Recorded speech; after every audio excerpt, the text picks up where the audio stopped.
A beautiful black-haired girl who is talking to her friend says, I heard a new cafe opened up in front of the station. Wanna come? While seeing this, the main character sitting on the bench thinks, she's lovely today as well. He makes up his mind and says to himself, today, I'm definitely going to get closer to her. He approaches her and says, are you talking about the new cafe? I heard the cakes there are getting good reviews. But as soon as he starts talking, her reaction to his face shows clear disgust. She is Satom Himika, a beautiful girl who is kind to everyone, but she is only cold to him for some reason he can't understand. He thinks, no good today either. This is the main character. His name is Kujuaiga. He thinks, it's so over for me. Why is she only cold to me? Someone calls out to him. It's his friend, who says, sorry, teach me the homework. Of course, Iga replies. What do you want help with? His friend calls him a god. Well, this and this part. This is easy if you apply the formula. His friend is flabbergasted. Handsome, smart, uncaring, and on top of that, the heir of a big company, the perfect human being. Flattery won't make me help with your future homework though, Iga says. His friend replies, but if you had a girlfriend, you would make every guy in this school your enemy. Why don't you have a girlfriend? You constantly get confessed to. Don't ask with that serious face, Iga says. Well, because I already have someone I have decided on. His friend guesses, it's Satom, isn't it? The main character's reaction shows surprise. How did he find out? His friend explains, but isn't she only cold to you? I can't understand that. She's just avoiding you little by little. It's the same as saying your chances are too low. It brings tears to his eyes as he says, how could you say that to someone who is helping you with studying? His friend says, sorry. Well, do your best. Even if I try my best, there is a different problem I need to deal with first. They look towards her. She is watering the plants. As she waters them, she looks way too beautiful. Nice, grow up nice and strong, she says. He thinks to himself, she is even kind to plants. Another girl comes near him and asks, what are you doing? Watering the plants, of course. She is friendly to everyone and kind to everyone. The only person she is cold to is probably me. Could it be that I am the lowest ranked life form in her eyes? He thinks, does that make me the lowest ranking human in her eyes? He imagines her saying, plants that can photosynthesize are obviously more impressive than you. I am less appealing than plants. As he bumps his head, every other girl is speechless. What's up with him over there? Has he gone crazy from too much studying? We see the girl herself thinking, did I treat Iga too coldly? Her friend notices her and asks, are you interested in him? She blushes and thinks, that's, she couldn't answer. Her friend says, because you're often sneaking glances at him. More importantly, did you watch yesterday's drama? I did. My heart was pounding. She says, the protagonist's childhood friend is manly and cool, right? Every girl's ideal. The main character, who heard these things, thinks, manly. So that's what it was. What I lack is manliness. We look at him at his house. This is his exclusive maid, Maria. She was quite speechless after hearing this. She asked, what are you talking about all of a sudden? He says, I want to refine my charm as a human being, and I want your cooperation, Maria. Please help me. She outright rejects him, saying, no. What? Why, he asks. She says, this is beyond the scope of my duties. I have been told not to get too personal. Oh, he says, I see. I thought even Maria was starting to be cold with me. Maria, you always handle your work perfectly. I trust and respect you, not just as a maid, but as an individual person. In other words, our social status is a trivial issue, isn't that right? She replies, not at all. The main character, defeated by her words, says, you are tough. Well then, please stop with this sophistry. She finally gives in, saying, well, if it's part of taking care of you, master, I might cooperate a little. He says excitedly, but first, what exactly is manliness? I define it as the courage to remain calm in any situation. I want you to help me with building my courage through training. She couldn't understand. When he pulled out a zombie movie CD, he said, with this horror movie, the mental strength to not flinch at any fear, that's manly, right? She replies, yes, but thinks, what a ridiculous idea. Anyway, they watch it together. She asks him, you seem fine. No problems at all. This is going to be grueling training, he thinks. Because he is terrible at watching horror movies, these jump scares hit without any prior warning. As a jump scare comes, his eyes water. He thinks, this might be impossible. I almost let out a scream. He thinks to himself, if I stay like this, not just Himika but even Maria will look down on me. That's the one thing I cannot allow. Wait, if I close my eyes, I won't be scared. If I don't see the zombies, I can do it. He thinks, endure until the very end. Keep your eyes open. In his daydream, he hears the black-haired beauty say, running from the screen isn't manly. The manlier you are, Iga. He gets out of his daydream thinking, she loves me. He says, all right, I can watch the movie now. This training is going to be pointless if I close my eyes. I will become manly and get closer to her.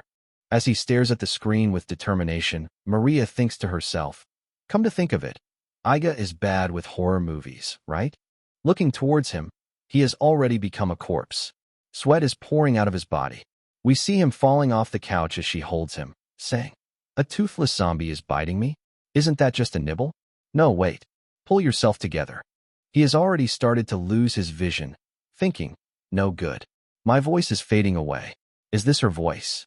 The next second, as he wakes up, he sees a worried, beautiful Maid over his head. He wakes up with a jolt. She says, thank God you have woken up. It looks like he had passed out after seeing the movie. He apologizes to her, saying, sorry for the trouble I have been causing you. But she says, it's fine really. She scolds him, saying, overcoming fears is admirable, but not if it's to the point of fainting. He agrees. This better not happen again. She gave him a stern look. He apologizes to her, thinking, even so, why did I think it was the voice of the black-haired beauty when I fainted?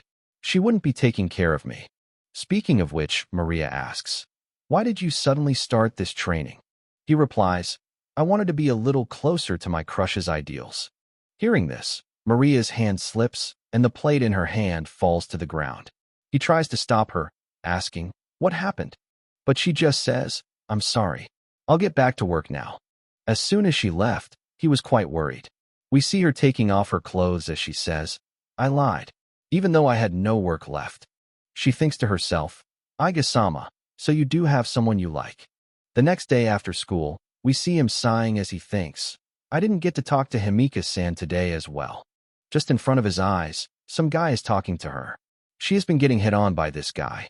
He says, come on, it will be fine. Let's go. She says, I'm not going.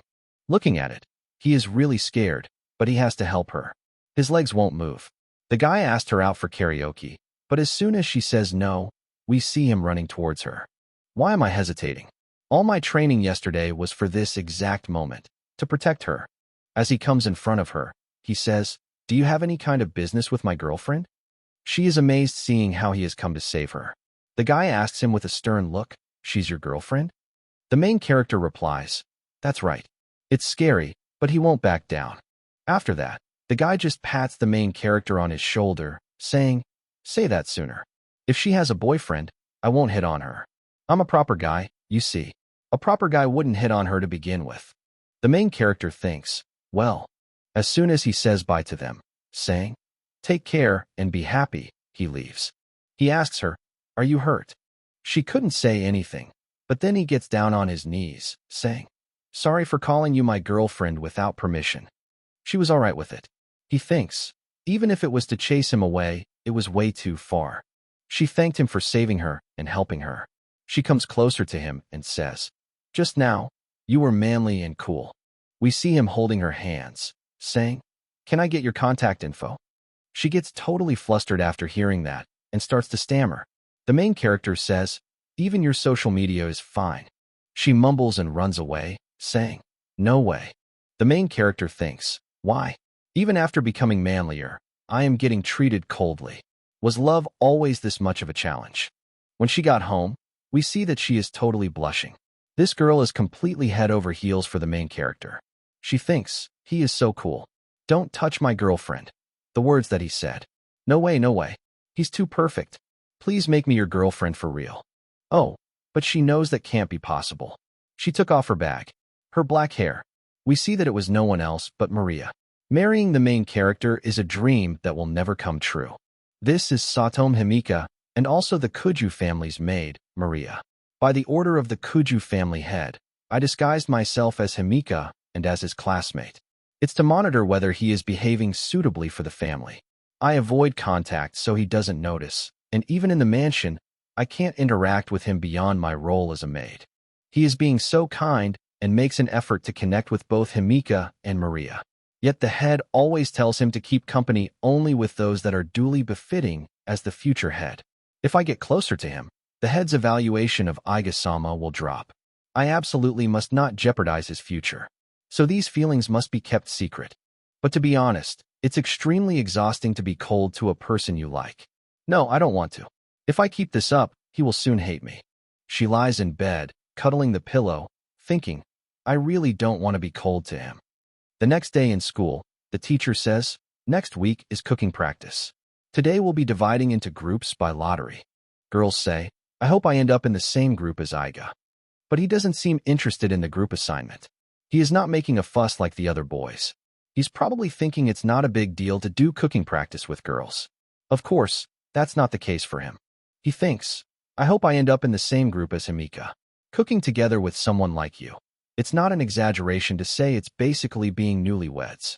The lottery results are here. I am in the same group as Himika-san, he thinks to himself. Thank you, God, or the teacher. But Himika says, I want to change groups. She was clearly looking at him when she said this. He noticed that her cold attitude is the same as ever. Am I disliked so much that even being in the same group is unpleasant? I have to somehow raise my favorability during cooking practice. During practice, her friend says, if I show him that I can cook, can I raise his opinion of me? But well, I have never even used a kitchen knife before. When she starts practicing right away, she says, people who are good at cooking are really admirable. The main character heard this and, like a total simp, thinks he will become her personal chef. He started prepping, saying, from today on, please call me Chef Iga. Maria looked towards him with a blank expression, saying, what exactly are you up to today? He says, I thought I'd do a rehearsal for cooking practice to become a guy capable of cooking and raise my favorability. These days, you also need to know how to cook. Maria thinks, who would have thought that we ended up in the same group? I have a secret that mustn't be destroyed by him. By order of the head of the family, I monitor his school life. During the day, I spend my time as his classmate, and after school I work as the maid Maria. As Himika, I try to keep my distance from him. I need to be careful not to get too close during the cooking practice too. By the way, he asked, do you have any cooking experience? Well, I don't have any, he said. He flipped up his hair, saying, well, just watch closely. I will make delicious curry for you. Where does that confidence even come from? She thinks. Then they actually start cooking. Looking at the steps, curry isn't that difficult to make. Cut the ingredients, sauté them, add water and simmer, and finally add the curry cubes, and it's done. But where did this mysterious dark matter come from in this process? As he tasted it, he thought, no, it looks bad, but it should taste all right.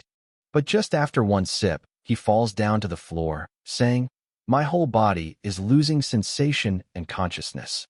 Aren't those the effects of anesthesia? She thinks, at this rate someone might die during cooking practice. I'll train you until death next week. He was terrified but says, thank you. Way too much for a beginner. She says, you shouldn't make strange alterations. What about secret ingredients like cassia or durian? That's obviously a no. She says, you are even holding the knife wrong in the first place. As she came close to him, her chest went too close to his chest. The situation makes her think, this is like a couple flirting in the kitchen. What a delicacy. No, that won't do. If the other servants see, they will surely understand. He was speechless. He thinks, it's helpful to be taught, but aren't you coming too close? I can feel Maria's breath on my neck, and she even smells so good. This is too stimulating for a pubescent boy. She says, don't swing your knife around. He apologized, saying, I was just a little bit too nervous. Both of their hearts were racing for various reasons. She says, flustered, shall we continue? He says, okay. This is also genius in a way. After that, with her guidance, they finally made curry. She slapped him a few times as the lesson progressed, and at the end the main character somehow managed to make something edible. Maria, who knew how much effort he put in, says, I never thought you would be this bad at cooking. He held her hand, saying, Thank you, Maria. With this, next week will be perfect.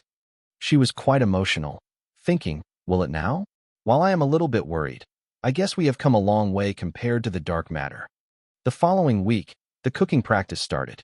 He thinks, finally the day has come. Today I will show her my cool side.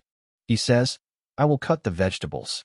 She thinks to herself, I need to watch out to prevent injuries or foreign objects from getting in. We see the hands of the main character covered with bandages. He looked towards her and thinks, could it be that he's practicing on his own afterwards? He is so busy with lessons and family studies, yet he got this serious for just one cooking practice. This person is really kind. She smiles while looking at him, thinking, he is that kind of person. That earnestness is what I was attracted to after all. He says, I am done with the cutting. The knife work is my most confident piece yet. How is it? He comes close to her. Even if you ask how it is, you can see the charm on his face. She thinks, you are so perfect that if it weren't for my monitoring duties, I would be patting you all over by now. Please like my girlfriend. I also want head pats. She thinks, I need to restrain myself. She says, I suppose it's decent for you. She thinks, but I didn't have to act so unpleasant. I'm an idiot. The main character was happy even by the little praise he had gotten. She looked towards him, saying, lately he has been working harder than ever. Could it be that the crush he mentioned was me? She asked him, you practiced cooking until you were injured, didn't you? He was a little speechless but then says, no way. She asked, did you go this far because there is someone you like? He looked towards her saying no to all of these comments, but she thinks he's bad at lying. He says, I'm just self-improving, you know. There are people who want to serve their homemade goods. Of course, even if I'm helping him train, I will still only have eyes for the person I like. Not to mention, I want to show some gratitude to the maid who always helps me. Hearing these words, she looked up. He says, I've always been kind of clumsy, so I don't know. Since I can't repay her any other way, I want to express my gratitude by making food for her. So that's what he meant. Back then I'll make a delicious curry for Maria. She says, I see now. She is totally blushing as she says. So he is really paying attention to me too. He says, but today's curry is for Himika to eat. She apologized, saying, I'm sorry. I'm leaving early because I'm not feeling well. He was totally surprised, saying, and you are saying that so energetically? What? We see his friend giving him a little barrage as he says, all my training for the past few days, my strategy to raise her favorability towards me, all going down the drain. As she got out of the room, she says, I can't do anything for him. There's no way that's true. A maid is supposed to devote herself to her master after all. You are just too kind, you idiot. I love you. She screamed out. You really are an idiot. Even though receiving such wonderful feelings alone would be enough. Later when he served his homemade dish, everything except the curry was edible. This is a disaster-level ship.